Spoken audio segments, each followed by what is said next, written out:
The first lecture is all about inverse functions, when they exist, what their definition is, what's the algebraic relationship between f and f inverse, what's the relationship between their graphs, and the relationship between their derivatives. Before we can define an inverse for f, it must be a one-to-one function.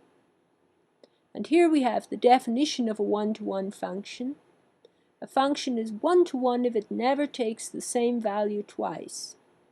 That is, whenever x1 is not equal to x2, f of x1 cannot be equal to f of x2. Graphically, this boils down to the fact that no horizontal line cuts the graph more than once. So, this gives us a test to determine if a function is one-to-one. Basically, if we can draw the graph of the function, we can check if it's one-to-one by checking whether every horizontal line cuts the graph at most once. So here we have a function which doesn't pass the horizontal line test. We see that the horizontal lines in red cut the graph 3 times. So therefore, this function does not pass the horizontal line test, and it's not one-to-one.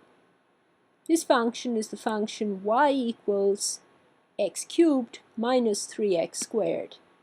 Now, if I just take the function y equals x cubed, it does pass the horizontal line test. It is a one-to-one function because each horizontal line cuts the graph exactly once in this case.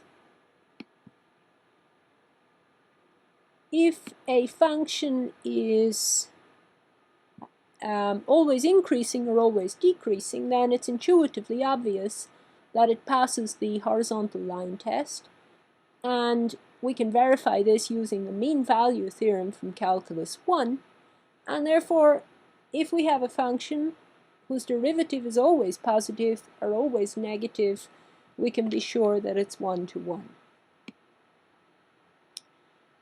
If a function is one-to-one, we can define an inverse function. And here we have the definition.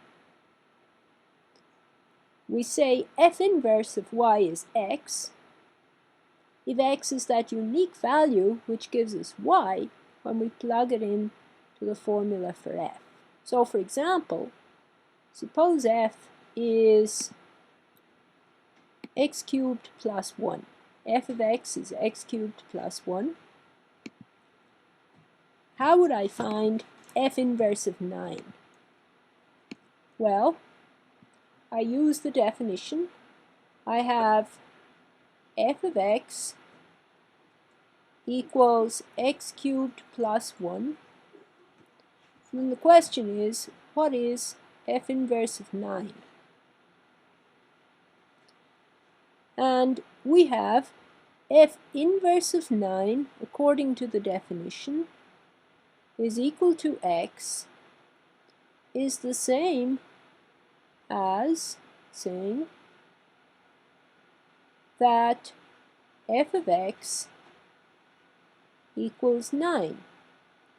So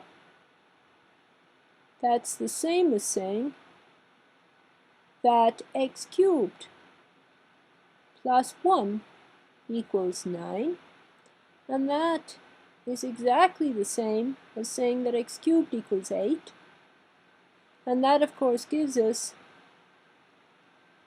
that x equals 2. So f inverse of 9 equals 2 in this case.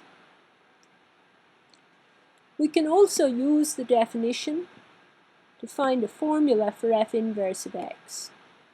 So the definition says that this equation, x equals f inverse of y, is exactly the same equation as y equals f of x. Now suppose I want a formula for f inverse. Well, obviously I just transform the equation y equals f of x to this form. I try to solve for x, And if I take this equation y equals f of x, I solve for x, this gives me a formula for f inverse. Now, if I like to write y as the dependent variable, then I need to switch the x and y in this equation to get an equation of the form y equals f inverse of x.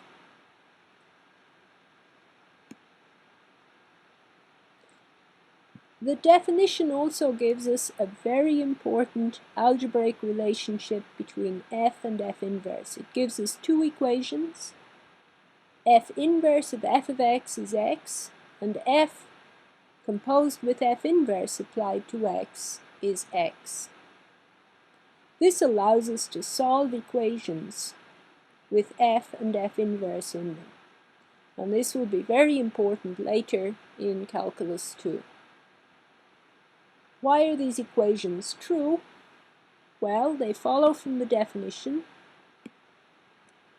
We have, remember our definition says that f inverse of y equals x is exactly the same as y equals f of x. But now I can substitute this f of x for y in this equation to get f inverse of f of x is equal to x. And similarly, we get f of f inverse of x equals x. So the functions must always follow these two rules, and this is very useful for solving equations involving f and f inverse when f is a complicated function and we know its inverse. The graphs y equals f inverse of x and y equals f of x are related in a very special way. Remember, the equation x equals f of y is the same as the equation y equals f inverse of x.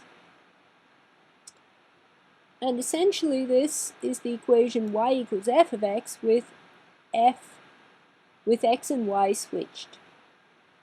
So we get the equation y equals f inverse of x by switching the roles of x and y in the equation y equals f of x, and therefore the graph of the equation y equals f inverse of x is a reflection of the graph of y equals f of x in the line y equals x. That's the diagonal of the plane. So here we have in red the graph of y equals 2x plus 1 over x minus 3, and its inverse function, we've worked out the formula for that. It's y equals 3x plus 1 over x minus 2, and their graphs are related by reflecting the graph of y equals f of x in the line y equals x to get the graph y equals f inverse of x, and of course when we reflect again we get the graph of y equals f of x. And you can see here, when I reflect this point on the graph y equals f of x, the point 10, 3, in the line y equals x, the x and y get switched, and the new point is on the graph y equals f inverse of x. And now there's a very special relationship between the derivatives of these two functions, and algebraically it's written in this way. The derivative of f inverse evaluated at a point A is the reciprocal of the derivative of f at f inverse of A. And to get some idea of why this might happen, we look at the graphs of two functions f and f inverse, namely the functions we've just been looking at. And we see here the dotted lines are the tangents to the graph at a particular point, and the blue graph is y equals f inverse of x, and the red graph is that of y equals f of x. And so therefore the red tangents are the tangents to y equals f of x, and the blue tangents are the tangents to y equals f inverse. And of course the slopes of these lines are the derivatives of the functions at these particular points. So as I move around the graph here, the tangents slide along the graph, and we see that at a point on the graph, y equals f inverse of x, when x is a, and the y value is f inverse of a, and if I reflect that point in the diagonal of the plane y equals x, I get a point on the graph y equals f of x. And that point is the point where a and f inverse of a get switched. So its x coordinate is f inverse of a, and its y coordinate is a, which is f of f inverse of a. Now, the slope of this dotted red tangent at this point is the derivative of f at f inverse of a. And you can see that this tangent is the reflection of the blue tangent in the line y equals x. And when I reflect to a line in the diagonal of the plane, the slope of the new line is the reciprocal of the slope of the original line. So the slope of the blue line is 1 over the slope of the red line, which is 1 over f prime of f inverse of a.